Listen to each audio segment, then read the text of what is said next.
สบายดีเนาะทุกคนมื้อนี้เขาก็สิพามาเก็บเมากันนี่เนื่องจากเมามาแต่ใช้ก็บ่ฮู้บักลายนึงนี่สิเบิ่งโคตรลายเลยเก็บมานี้ได้ก็3-1นี่นั่งเก็บอยู่นี่จนเมื่อยเก็บแล้วน่ะค่อยนั่งเก็บจนแบบ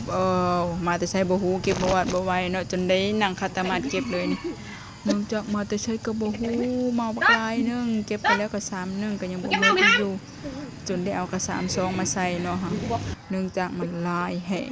จนเต็มหมดหน้าดินเลยจะมาพูนมาแต่ไซแล้วพากันลังมาค่อยมากันเก็บอยู่จนได้2 กับ 3เลยนี่นะคะและก็เป็นสิ่งที่น่าแปลกใจเนาะเวลาที่แบบเมามาเฮือนนะตอนมันมานะมันบินมาแล้วพอเขาจ่ายตอนมือนี่แบบไหนวะพากันย่างมือบ่ตอนมาเลยบินมาบนมือเลยย่างมือคือแบบตอนมาแบบโพงบนมือไปไหนวะมือไว้นั้นคอยย่างมือเข้ามาเลยแต่ตุ่นมันอันนี้คือวงเวียนชีวิตของเมาเนาะแล้วเขาก็นั่งเก็บไปอยู่นี่ค่ะเก็บจนกว่ามันจะมืดจนเจ้าไปได้2 กับ 3แล้วก็เอามาโคกินนี่ค่อยนั่งเก็บอยู่นี่จนแบบนั่งคาตาแมทเก็บเลยแล้วนี่ค่อยก็ได้2 3นี่แล้วแหละไปโคก่อนแหละบ๊ายบาย